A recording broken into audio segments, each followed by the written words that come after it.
Give me a 1. Please give me a 1. Thank you, everybody. Thank you. All right. So, let me get to the story. Okay. Thousands of kids that are in Utah, they said, are hungry during the pandemic. And this is a very common thing because in many families, especially poor families, sometimes that lunch they get at school is the only meal they will get. And now that we are going through the COVID pandemic, these kids in many cases are not even getting that school lunch. Now, some states now, I know in my state, some of the schools are open just so the kids can go up and get school lunch if they need it. Or if they need food for their families, they do allow them to go up to the school during the time lunch is served and they can pick up the food and take it home. Now, I know quite a few states are allowing that because otherwise, what are they going to do with all the food?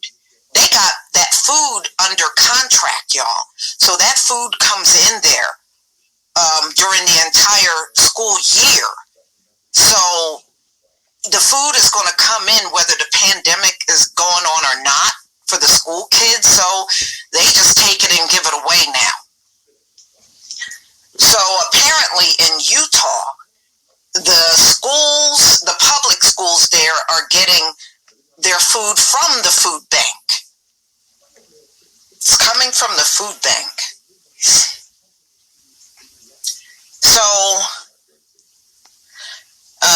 So they're just talking about a child. Kaja can measure the impact of the pandemic has on her family by looking at her kitchen cupboard.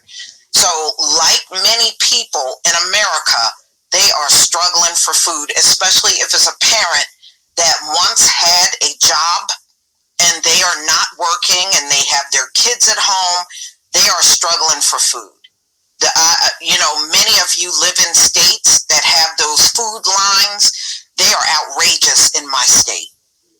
Outrageous with the amount of people that get in those lines. Salt Lake City couple and their children ate the last of their chicken noodle soup, pinto beans, tuna, and can't afford to replace them. They next used the boxes of rice and noodles. By the end of July, when savings ran low, they no longer had money for fresh produce. The only thing she could do was pick up overripe apples and bananas from a part-time job at a grocery store for her 7-year-old son and 3-year-old daughter. Okay, so, and, this parent is talking about they remember opening their cupboard and it was bare. Yeah, that's happening a lot. The pandemic has exacerbated what already was a staggering need for food. And in Utah, the growing demand is so great that some places are going it unmet. So they're saying it is huge. The need for food in Utah is huge. Now, again, hold on. I want to look up. Give me a second here. I want to look up the demographics for Utah. Let me see if I can pull that up on the screen.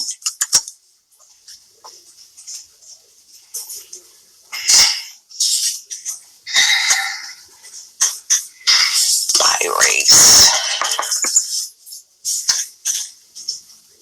Okay. It is, let me pull, I'm going to pull this up on the screen so you can see it. Okay, I'll be right with you as soon as I'm done. Okay. Okay, good. Let me share my screen again. Let me show you. So you can see exactly who's impacted by this. We already know. Let's see, is it right? Yeah, it's right here.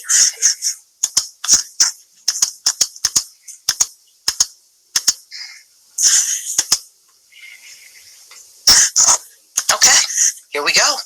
So Utah is white, 86.43%. Other races, 5.19%. Two races or more, I guess, 2.95%. Asian, 2.29%. African Americans, whoa, 1.18.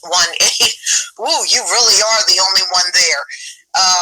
Native American, 1.07%, and Native Hawaiian or Pacific Islander, 0.89%. So by far, these got to be white people that are impacted, these white children in Utah. Definitely the most impacted by this whole thing. Woo, when they say hardly no black people are there, boy, that is the truth. 1.18%. Whew, it ain't no black people there. The ripple effect from COVID-19 has been enormous, especially for those experiencing food insecurity. Jeanette Bott, president and CEO of the Utah Food Bank. One of the few bright spots, she said, is that schools have moved to the hearts and efforts to get food to children and parents. These school pantries are really doing a great job. It is incredible. People really need somewhere to go. Before the pandemic, the Utah Food Bank provided the state residents about 2 million pounds of food a month. That has increased 300% to 6 million pounds per month. K through 12 districts are passing out the most of the additional supply. With COVID-19, shelters and food banks are no longer serving hot meals for fear of spreading the virus. And some former pickup locations, such as libraries, are shut down. Schools, which have typically been a place to serve kids meals during the day, are now the best way, even with some classes remaining online, to get food to families who need it. Bott said hot meals once served after school at kid cafes by food banks, for example, are now given out by foods in microwavable containers. Without school pantries, I don't know where what these families would do. Brent Sevier, CEO of the foundation that supports Granite School District. It's kind of sobering. The thought, yeah, I guess it is. No one wants to see a child go hungry.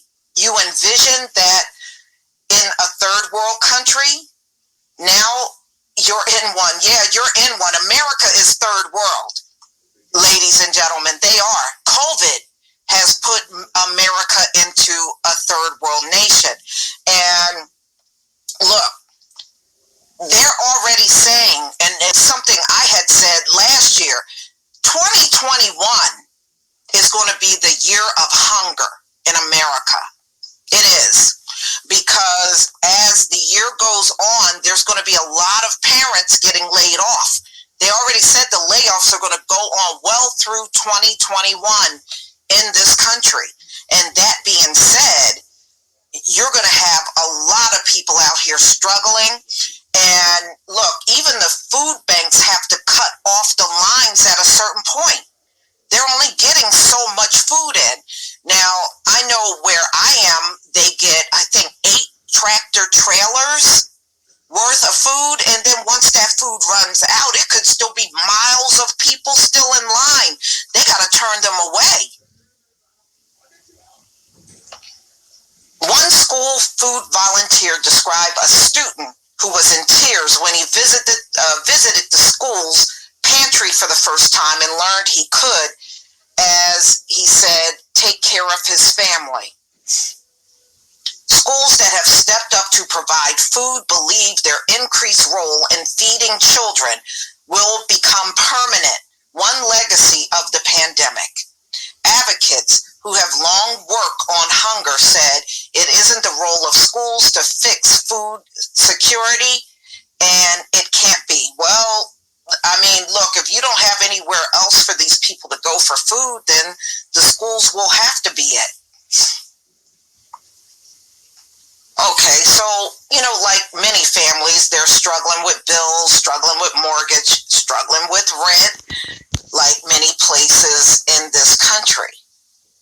So, for those without a car, schools are easier to reach than community pantries. Teachers and administrators can see the need of students daily. Families who may mistrust the government because their immigration status, because they are newcomers to the country, are usually more willing to seek and accept help from trusted school staff. Those students with lower income brackets, such as the Utah, Salt Lake City, and Granite District schools, have experienced the highest increases based on data collected by Salt Lake City, the Tribune, the newspaper. Schools have continued